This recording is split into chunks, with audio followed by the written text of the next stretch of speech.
Magandang buhay mga kaibigan, kapatid. Welcome back sa aking channel. And for today's video, ibabahagi ko naman sa inyo ang mabisang halamang gamot, tamang paggamit para sa mga kulani, cyst, goiter, bukol sa suso, o mga bukol sa iba't ibang bahagi ng katawan. Puno ng bituon o bulo bituon na may scientific name na Barringtonia asiatica. Ang puno ng bituon ay nasa katamtamang laki at kadalasang natatagpuan ito sa mabato at mabuhanging lugar. Nagmula ito sa Nicobar Island at sa mga mangrove habitats mula sa mga isla ng Indian Ocean, sa kanluran hanggang sa Tropical Asia at sa mga isla ng Western Pacific Ocean. Sa kasalukuyan, kumalat na sa iba't ibang lugar at kasama na nga dito ang Pilipinas. So, paano kilalanin ang bituon? Una, hugis kahon na parang lantern ang bunga at hawig naman sa buko kapag binuksan. Pangalawa, makikintab, malalapad at mahahaba ang mga dahon. Pangatlo, magaganda ang mga bulaklak na may kulay puti at pink-purple na may parang maliliit na kulay dilaw sa dulong bahagi. Bago natin pag-usapan ang mga benepisyo, mahalagang maintindihan natin ang panganib na dala nito. Simula sa ugat hanggang sa bunga o buong parte ng bituon ay nagtataglay ng saponin, isang toxic chemical, kaya ito itinuturing na poisonous tree. Tinatawag na sea poison tree o fish poison tree dahil ito ang ginagamit sa mga tribo ng Nicobar Islands upang makapanghuli ng isda. Kaya mahalaga ang tama at pag-iingat sa paggamit nito as remedy. Ngayon, isa-isahin naman natin ang mga nakakamanghang benepisyo.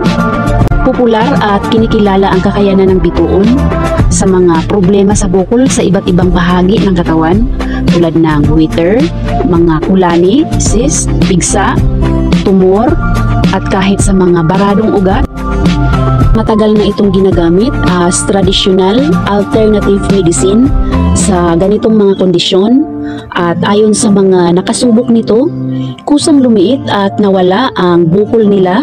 May mga nakaranas naman na pumutok pero kusa pa rin gumaling.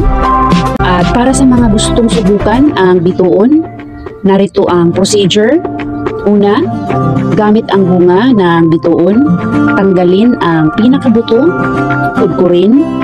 Kapag malaki, hatiin sa dalawa. Gumamit ng malinis na tela o bandage, lagyan ng dahon at ilagay ang kinudkod na bituon at ilapat o itapal sa bukol o apektadong bahagi. Maaaring gamitan ng plaster o tela para stable ang pagka-attach.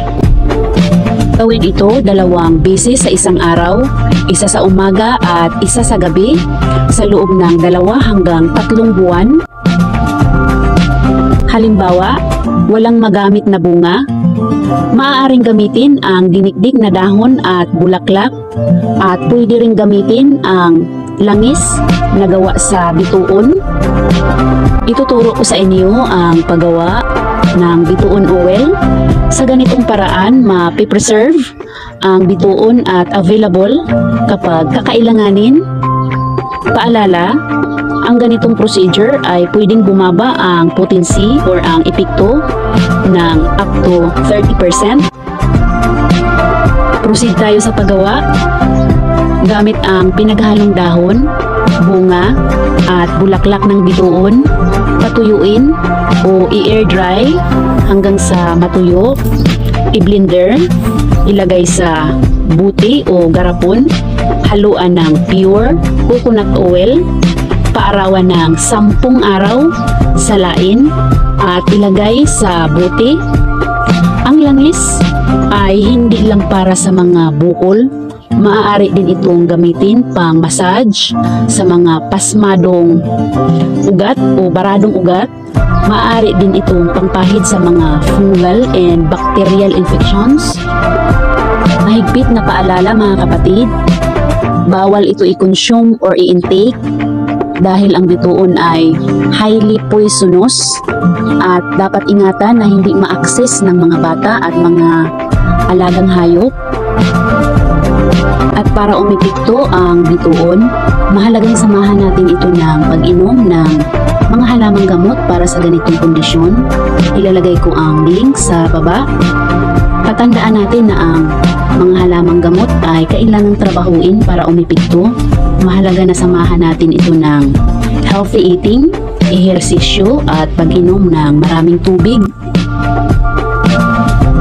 At narito naman ang iba pang benepisyo ng bituon.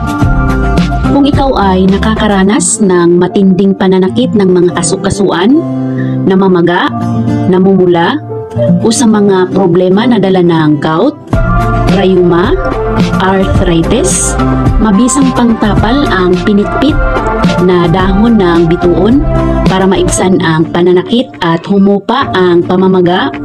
Gawin ito tuwing gabi araw-araw hanggang sa gumaling ang nararamdamang sakit. Maaari din gamitin ang bituon oil. Pananakit ng tiyan. Ang dahon na pinainitan sa apoy ay mainam na pangtapal sa pananakit ng tiyan, kabag at dysmenorrhea. Chronic skin infections. Ang langis at katas naman ng dahon at bunga ay mabisang panggamot sa mga chronic skin infections o matitinding mga sakit sa balat na dala ng bakterya, fungi, viruses at parasite. Nakakatulong din ito para humupa ang pamumula at pamamaga ng mga tigyawat.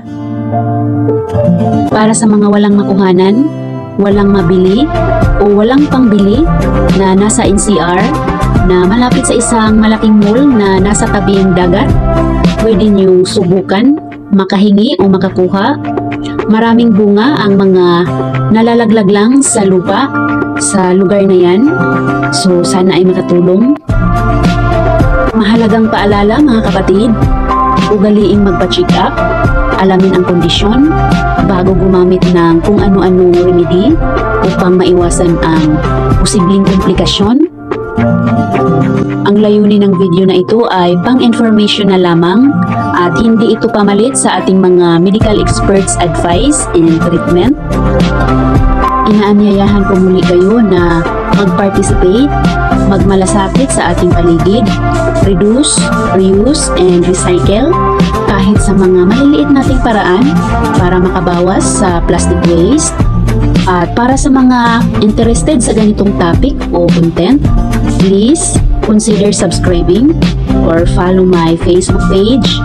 Maraming salamat sa panonood and may God bless us all.